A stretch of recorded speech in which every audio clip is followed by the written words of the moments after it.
Pergi Bilal ke rumah. Assalamualaikum. Pintu rumah dibuka oleh Sayyidah Fatimah. Ada apa wahai Bilal? Rasulullah memerintahkan untuk mengambil cambuk. Untuk apa wahai Bilal? Ukasyah pengen mengkisos Rasulullah. Apa kata Sayyidah Fatimah? Wahai Bilal, bilang kepada Ukasyah, aku putrinya Nabi, aku darah dagingnya Nabi. Kalau dia mau kisos, biar dia kisos aku saja.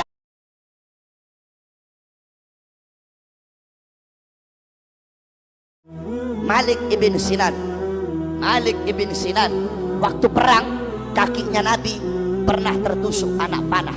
Malik ibn Sinan dia kecup, dia cabut itu anak panah, kemudian dia kecup, dia telan darahnya Nabi. Kata Nabi, muntahkan wahai Malik ibn Sinan. Apa kata beliau? Tidak ya Rasulullah, aku ingin darahmu bercampur dalam darahku. Apa kata Nabi? Haram jasadmu disentuh api neraka wahai Malik ibn Sinan. Abdullah ibn Zubair anaknya Zubair ibn Awam, waktu Nabi habis hijamah, Nabi waktu habis bekam, Nabi bilang, ya Abdullah bin Zubair, buang ini darah bekamanku di tempat yang tidak dilihat oleh orang. Dibawa sama Abdullah bin Zubair, dia lihat gak ada orang, dia minum darahnya Nabi. Habis dia minum, dia bilang, sudah aku buang ya Rasulullah. Di mana? Di tempat yang aman, gak bakal ada orang bisa lihat. Di mana? Di perutku ya Rasulullah. Kenapa ya Abdullah bin Zubair? Aku ingin darahmu bercampur dengan darahku ya Rasulullah. Apa kata Rasulullah? Ketahuilah bahwasanya Abdullah bin Zubair haram jasadnya disentuh oleh api neraka. Kemudian Sayyidina Ukasyah ketika Nabi pulang dari haji wada, Nabi Muhammad berkata kepada para sahabat, jikalau ada dari kalian yang aku pernah berbuat zalim, aku rela dikisos. Semua sahabat diam. Ukasyah angkat tangan, saya ya Rasulullah. Apa kesalahanku wahai Ukasyah? Ukasyah bilang, ya Rasulullah, dulu waktu perang, ketika engkau ingin merapatkan barisanku agak terlewat maju sedikit ke depan, sehingga kau cambuk aku ya Rasulullah. Aku ingin membalas mencambukmu ya Rasulullah. Sayyidina Abu Bakar berdiri, Ukasyah, aku sahabat paling dekat dengan Nabi, aku yang pertama kali mengimani ketika Nabi Isra Mi'raj. Jangan kamu kisos Nabi, kisos saya saja, cambuk saya saja.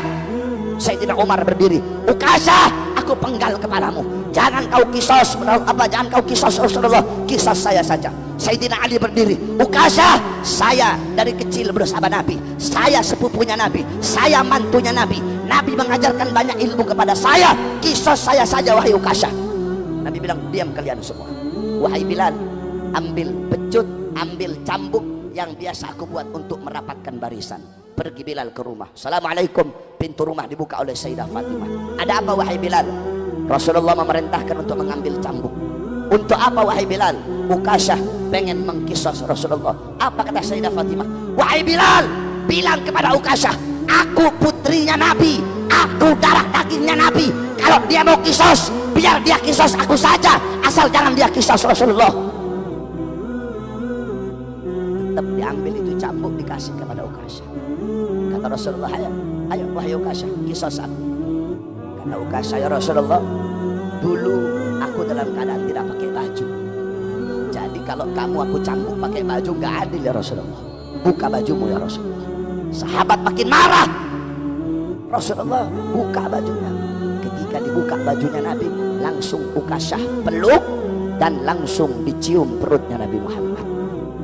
Ini hanya alasanku saja ya Rasulullah, agar aku bisa memeluk perutmu ya Rasulullah. Apa kata Nabi? Kalau kalian pengen lihat penghuni sorga, lihatlah Sayyidina Ukasyah. Malik ibn Sinan, Abdullah bin Zubair meminum darah Nabi. Ukasyah bertempel dengan kulitnya Nabi, haram jasadnya masuk api neraka. Masa bapak ibunya Nabi, yang dimana Nabi adalah darah dagingnya, masa bapak ibunya Nabi masuk dalam neraka, saudara-saudara? Ini nggak masuk akal ini.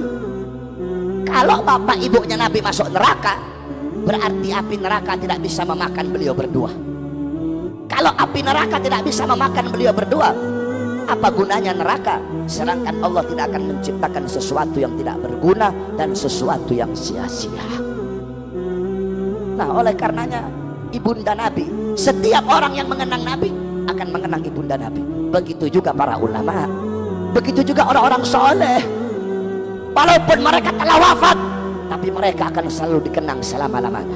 Al-Habib Abdullah bin Al-Haddad, beliau wafat 100, 200, 300, 400, ratusan tahun yang lalu beliau wafat.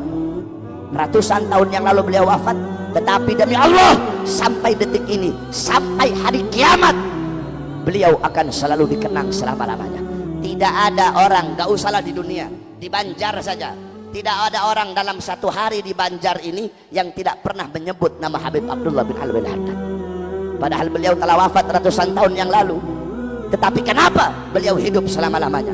Hidup dalam apa? Hidup dalam Ratib Al-Haddadnya, hidup dalam Wirdul Latifnya, hidup dalam Nasohi'ud Diniyahnya, hidup dalam Risalatul Muawanahnya, hidup dalam Risalatul Mudzakarahnya, hidup dalam Hikamnya, hidup dalam Diwan Haddadnya, hidup dalam Adab Sulukul Muridnya.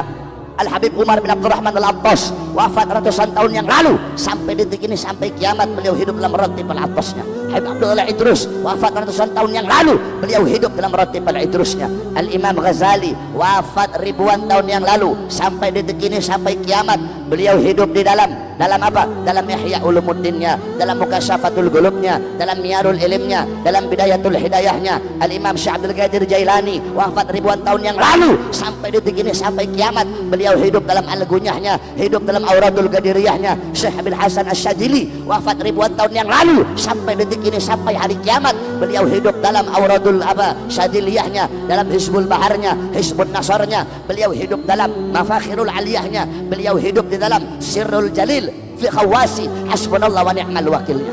Ini para ulama, ini para orang-orang soleh, walaupun mereka wafat, walaupun mereka